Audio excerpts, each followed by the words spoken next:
So today's video footage is on a day that's definitely a beautiful day at Salt Creek, clear, crisp.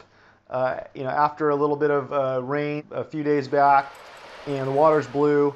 It's probably not the best day to show you what the waves look like at Salt Creek in terms of when it gets to be 4 foot plus, 5 foot, 6 foot plus.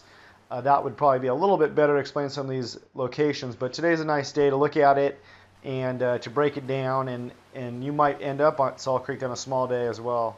Salt Creek kind of has that small town feeling. I mean, there's a lot of people that have been surfing Salt Creek, have been surfing there for a long time. You got that community feel to it. It's kind of one of those places where the parking's actually fairly reasonable. The people at Salt Creek try to keep their beach clean and take care of it.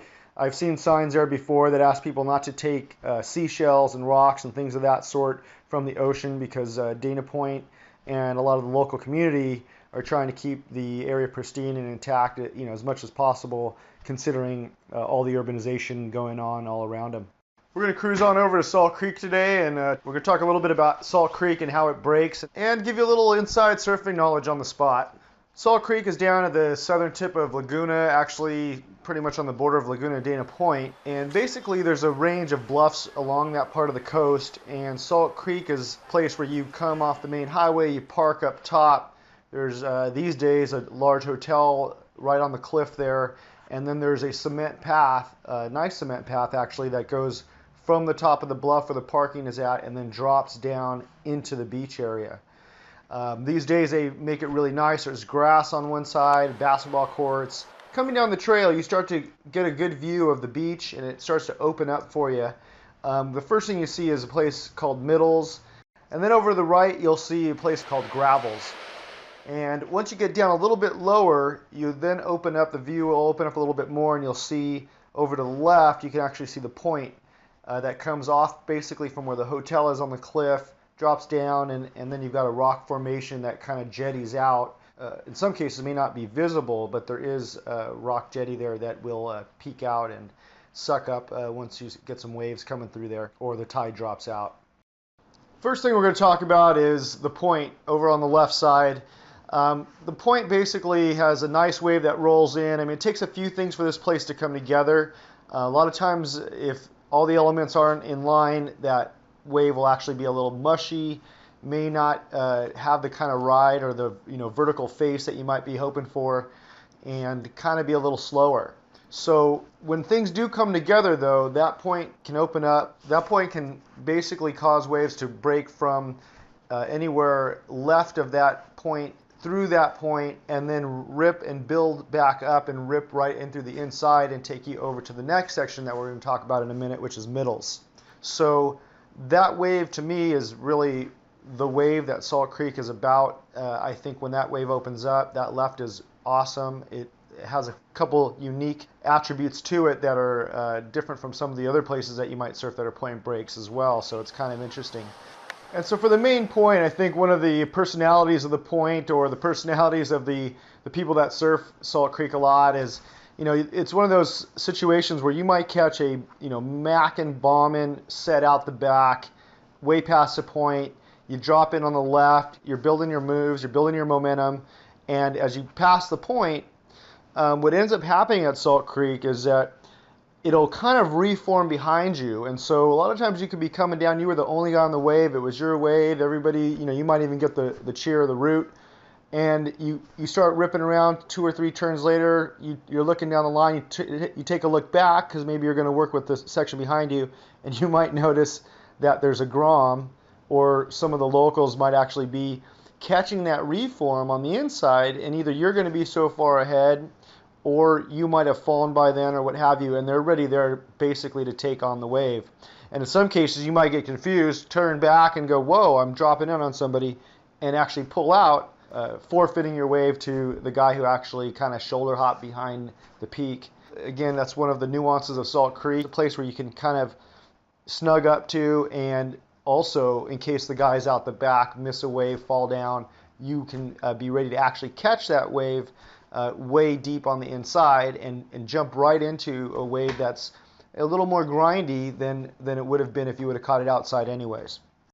That wave does break on the other side of that point for a right, but that wave tends to wall up a little bit more. It does get fast, does get grindy, it does get hollow, but the makeability of the wave definitely is going to be challenging for a lot of surfers.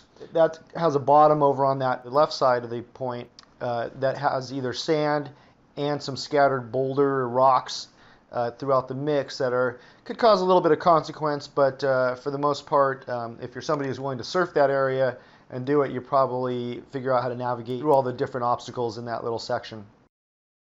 Now, in terms of coming off the north side of that point for that left, the wave does actually pop up and offer a right that doesn't necessarily go to the other side of the jetty or start from the jetty and go on a right. You can actually catch it on the north side of that jetty and sometimes catch a right going into the jetty area, which is probably not the most recommended option for that wave, especially for people who haven't been to the place, haven't surfed Salt Creek very often.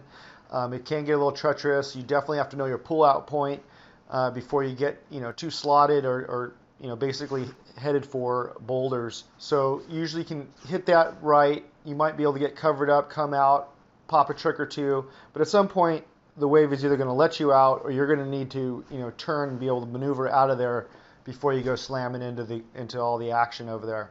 So be careful on that one. It is possible. You'll see some of the guys doing it. I personally like to do it sometimes, especially when it's a little crowded or the wave is just calling you. So definitely know your tides, know your area, know your surroundings, and if it's a new place you're surfing, you don't want to get caught kooking it. So avoid things like that if you're not comfortable. From there, we're going to move on over to middles. Middles is one of those waves. You can see the mounds coming from the outside in some cases, and yet it breaks as soon as it hits the incline, underneath the water there on the bottom.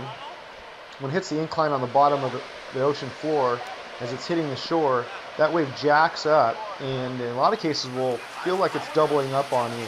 And it's a kind of wave that you need to get to your feet quick because the wave starts to move.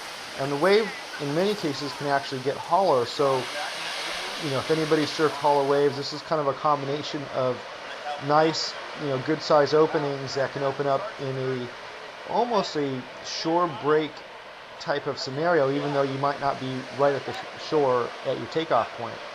So it kind of does that pitch, it throws you in. It'll open up for rights and lefts, so you can take a right going back towards the point, which sometimes you might it'll open up for you and you get a nice right, or you might be prepared for oncoming lefts coming off the point at you, where you might get an opportunity to bust a move, try a new trick, or something of that sort, or maybe you have to navigate out because there's somebody from the left point coming directly at you as well. So you definitely have to be on your game. You have to be very aware of your surroundings, not only the shoreline, the rocks in some cases, but then also on a crowded day, other surfers, either come in the same direction or the opposite direction. So that's middles. Middles does that right. It also produces a left going towards gravels, and the left can get pretty steep, pretty dredgy, and can have a little bit of consequence and ragdoll you a little bit, especially on a bigger day. And because it's getting closer over to gravels, gravels definitely has a few more closeouts. It's more of bodyboarders tend to take over on that area, and they tend to enjoy it and are able to pull in, pull out, or roll with some of the waves that might be closing out. And you'll find surfers over there as well, getting some of it. Guys, again, who have probably surfed the beach for a number of years, or it's so crowded, people are, kind of push that direction. But if you're going for the Salt Creek experience, I definitely would consider the point and middles as the two places to spend your time at in terms of surfing.